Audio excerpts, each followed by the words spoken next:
ఈరోజు ప్రకాశం జిల్లా రైతుల సమస్యల మీద ప్రకాశం జిల్లా రైతులు ఏమేమి పంటలు వేసారో దాని గురించి అవగాహన కోసం పెద్దలు, సీనియర్ నాయకులు, రాష్ట్ర జనరల్ సెక్రటరీ గారు, అగ్రికల్చర్ బోర్డు అడ్వైజర్ అయిన నాగిరెడ్డి గారికి, మా స్టేట్ ప్రెసిడెంట్ రైతు సంఘం ప్రెసిడెంట్ రామారావు గారికి, ఎక్స్ఎమ్మెల్యే రమేష్ అన్న గారికి, బ్రహ్మారెడ్డి గారికి, రవణ గారికి, మిగిలిన పెద్దలందరికీ మరీ నమస్కారాలు. ఈ రాష్ట్రంలో చంద్రబాబు నాయుడు గారు ముఖ్యమంత్రి అయిన తర్వాత రైతులు ఎన్నో సమస్యలు పడుతున్నప్పటికీ ఆ సమస్యల్ని ఆదుకోకుండా ఎన్నో ఇబ్బందులు పెడుతుంటూ రైతులకు ఇబ్బందులు పెడుతున్నారు. దాంట్లో భాగంగా మొన్న జరిగిన ముంతా తుఫాన్లో ప్రకాశం జిల్లాలో సుమారుగా 30,000 ఎకరాలు పంట నష్టం జరిగింది. దాని గురించి తెలుసుకోవడం కోసం అగ్రికల్చర్ టీం కూడా అందరూ రావడం నిజంగా సంతోషంగా ఉంది. ప్రకాశం జిల్లాలో ఫస్ట్ నుంచి కూడా కరువు ప్రాంతమైన ప్రకాశం జిల్లాలో పండించిన పంట గిట్టుబాటు ధర లేక రకరకాల ఇబ్బందులు పడుతున్నప్పటికీ గవర్నమెంటు ఏ విధంగా సహాయం చేయకుండా తుఫాన్ జరిగినప్పుడు కూడా రకరకాల పంటల మీద కానీ, వరి కానీ, కాటన్ కానీ, మిర్చి కానీ, మొక్కజొన్న కానీ, రకరకాల పంటలన్నీ కూడా ఎన్యూమరేషన్ కూడా కరెక్ట్గా చేయకుండా కావాలని చెప్పి తూతు మంత్రంగా చేసి రైతులను ఇబ్బంది పడే పరిస్థితి నిజంగా చాలా బాధాకరంగా ఉంది. మేము డిపార్ట్మెంట్ వాళ్ళకి కూడా, అగ్రికల్చర్ డిపార్ట్మెంట్కి కూడా చాలాసార్లు చెప్పున్నాము. వాళ్ళు గ్రామ స్థాయిలో ఉన్న విలేజ్ అగ్రికల్చర్ అసిస్టెంట్లు కూడా వాడుకోకుండా మొక్కజొన్న కానీ మిగిలిన ప్రాంతాల్లో కొన్నిసార్లు మిర్చికి హార్టికల్చర్ డిపార్ట్మెంట్ కూడా వాళ్ళు సరిగా ఎన్యూమరేషన్ చేయకుండా రైతులకు ఇబ్బంది చేస్తున్నారు.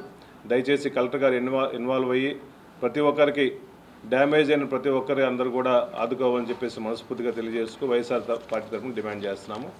అదేవిధంగా నిన్న జరిగిన ఈ మెడికల్ కాలేజీని చంద్రబాబు నాయుడు గారు 10 మెడికల్ కాలేజీలని ప్రైవేటీకరణ చేయడం నిజంగా చాలా బాధాకరం అని చెప్పేసి రాష్ట్ర స్థాయిగా కోటి సంతకాల సేకరణలో భాగంగా ప్రకాశం జిల్లాలో అన్ని కాన్స్టిట్యున్సీలో చాలా చక్కగా రైతు సంఘ వైఎస్ఆర్ కాంగ్రెస్ పార్టీ లీడర్లు కానీ, ప్రజలు కానీ, చదువుకున్న వాళ్ళు కానీ, ఉద్యోగవంతులు కానీ అందరూ ఈ ప్రోగ్రాం వచ్చి జయప్రదం చేసినందుకు ప్రతి ఒక్కరు కూడా మరీ మా ధన్యవాదాలు చెప్పుకుంటూ ముందుగా నమస్కారం. సహజంగా ఆంధ్రప్రదేశ్లో కరువు అనగానే అనంతపురం జిల్లాని కరువు జిల్లా కింద చెప్తారు. అంటే లోయెస్ట్ వర్షపాతం రాజస్థాన్లోని జైసల్మేర్ తర్వాత అనంతపురం అనేది. కానీ మాకు తెలిసినంతవరకు, నేను రైతు సంఘ నాయకుడు అయిన తర్వాత ప్రకాశం జిల్లాలో పరిస్థితి అనంతపురం కంటే కూడా చాలా ఎక్కువ సమస్యలతో ఉంది. అందుకనే మేము నేను 2010 ఆత్మహత్య 1988లో శనగపచ్చ పురుగుతో ప్రకాశం జిల్లాలోనే రాష్ట్రంలో మొట్టమొదటి ఆత్మహత్య జరిగింది. అప్పుడు లోక్సత్తా అధ్యక్షుడిగా ఉన్న జయప్రకాష్ నారాయణ గారు ప్రకాశం జిల్లా కలెక్టర్. ఆ రోజు నుంచి ఇవాళ వరకు కూడా ఆత్మహత్యల పరంపర జరుగుతూనే ఉంది. సో దాని మీద తీసుకున్నప్పుడు ఎక్కడైతే కరువు ప్రాంతంగా ఉంటుందో, ఎక్కడైతే దెబ్బతిన్న ప్రాంతాలు ఉంటాయో వాటిపైన దృష్టి పెట్టాలి.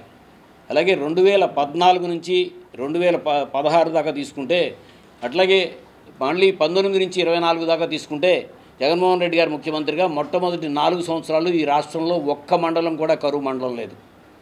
5వ సంవత్సరంలో 103 మండలాలు కరువు మండలాలు, రాయలసీమ మండలాలు. అంటే ప్రకాశం జిల్లా ఆ 5 సంవత్సరాల్లో ఒక్క మండలం కూడా కరువు మండలం లేదు. మరలా ఇప్పుడు తీసుకుంటే లాస్ట్ ఇయర్ ఖరీఫ్ లేదు, రబీలో దగ్గరగా మీకు మళ్ళీ ఈ 16 మండలాలు ఈ ప్రకాశం జిల్లాలో రబీలో కరువు మండలాలు. ఇప్పుడు ఈ ఖరీఫ్లో కూడా ప్రకటించిన 37 మండలాల్లో 3, అంటే ఆ 15 రోజుల్లో సాగు జరిగిందంటే ఎక్కడన్నా మిర్చి కానీ, లేకపోతే ఎక్కడన్నా పొగాకు అయినండి, ఎక్కడన్నా ఇవి ఆడ లెక్కల ప్రకారమే 25,000 ఎకరాలు కంప్లీట్గా డ్యామేజ్ అయిపోతుంది.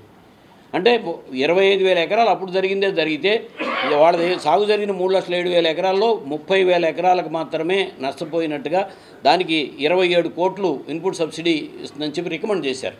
అంటే ఈ రికమెండ్ దగ్గరే మొట్టమొదటి నుంచి జగన్మోహన్ రెడ్డి గారు చెప్పింది, మేము చెప్తుంది కూడా, నష్టపోయిన రైతుకి రైతు కంట కన్నీరు కారిస్తే అది ప్రభుత్వానికి మంచిది కాదు. కానీ దాన్ని అంతా కూడా నష్టాన్నంతా మనం తొలగించేయగలుగుతామని కాదు, కనీసం మనం ఉన్నామనే భద్రత వాళ్ళకి ఒక భరోసా ఇవ్వాలి. ఆ భరోసాలో 1/3 పంట దిగుబడి ఎవరు నష్టపోయినా సరే వాళ్ళకి ఇన్పుట్ సబ్సిడీ వస్తుంది. దీంట్లో కూడా 60% గవర్నమెంట్ ఆఫ్ ఇండియా నుంచే వస్తుంది, 40% స్టేట్ గవర్నమెంట్ ఇచ్చేది. దీనిలో మీరు చేస్తున్న అన్యాయం 390 కోట్లు చిల్లరేమో రాష్ట్రం మొత్తం జరిగిందని, 4 లక్షల లోపే మొత్తం నష్టం జరిగిందని చెప్పి ఇచ్చారు. దాంట్లో 30,000 ఎకరాలు మాత్రమే ప్రకాశం జిల్లాకి ఇచ్చారు. ఈ అన్యాయాన్ని మంచిది కాదని చెప్పి ప్రభుత్వానికి సూచిస్తున్నాం.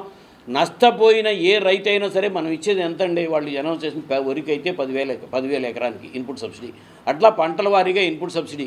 సో దాంట్లో వాళ్ళకి పెట్టిన పెట్టుబడులు కూడా దెబ్బతింటూ వస్తాయని కాదు, కానీ కనీసం మేము ఉన్నామనే ప్రక్రియలో. సో లాస్ట్ ఇయర్ మిర్చి రైతులు దెబ్బతిన్నప్పుడు ప్రకాశం జిల్లానే ఉంటుంది. శనగ రైతులు రాకపోతే ఫస్ట్ ప్రకాశం జిల్లానే ఉంటుంది. పొగాకు రైతులు దెబ్బతింటే ఫస్ట్ ప్రకాశం జిల్లానే ఉంటుంది. సో గత సంవత్సరం శనగ పరిస్థితి మన అందరికీ తెలిసిందే. మద్దతు ధర ఎంత ఉందో, ఎంతకు అమ్ముకున్నారో, కోల్డ్ స్టోరేజ్లో పెట్టినట్టుకి ఇవాటికి కూడా లేదు. పొగాకు బర్లీ అయితే రకరకాలుగా చెప్పారు, అసలు చెప్పిన దాంట్లో మళ్ళీ ఆంక్షలు పెట్టారు, కొనుగోలు జరగని పరిస్థితి. సో నష్టం ప్రకాశం జిల్లాలో చాలా ఎక్కువ జరిగింది. రెండోది మోంతా తుఫాన్ కూడా వాళ్ళు ఇచ్చిన రిపోర్ట్లోనే 30 సెంటీమీటర్ల వర్షం రాష్ట్రంలోనే అత్యధికంగా ఇక్కడే ఒంగోలులో పడింది. సో దాంతో అసలు కురవాల్సిన వర్షానికి కురిసిన వర్షానికి 99% ఎక్సెస్ రెయిన్ఫాల్ ప్రకాశం జిల్లాలో పడింది. ఇది అఫీషియల్ లెక్కల ప్రకారం, ఏమి నాగిరెడ్డి తయారు చేసిన లెక్కలు కాదు, లేకపోతే ఎమ్మెల్యే గారు తయారు చేసిన లెక్కలు కాదు, మేము వైఎస్ఆర్సీపీ తయారు చేసిన లెక్కలు కాదు. మీ అధికారిక డేటాలో ఎలా చెప్తూ ఉంటే, సో కురవాల్సిన దానికి 99% ఎక్సెస్ అక్టోబర్ నెలలో వర్షం పడితే కంది పంటలు. సో మీకు ఒకసారి డేటా తీస్తే సెప్టెంబర్ 20వ తారీఖు దాకా ప్రకాశం జిల్లాలో జరగాల్సిన సాగు 60% జరిగింది. కానీ అక్టోబర్ 15 దాకా ఖరీఫు, అక్టోబర్ 15 నాటికి వచ్చేటప్పటికి అది ఒకసారి 84% వెళ్ళిందంటే ఈ పంటలు దెబ్బతిన్నాయి.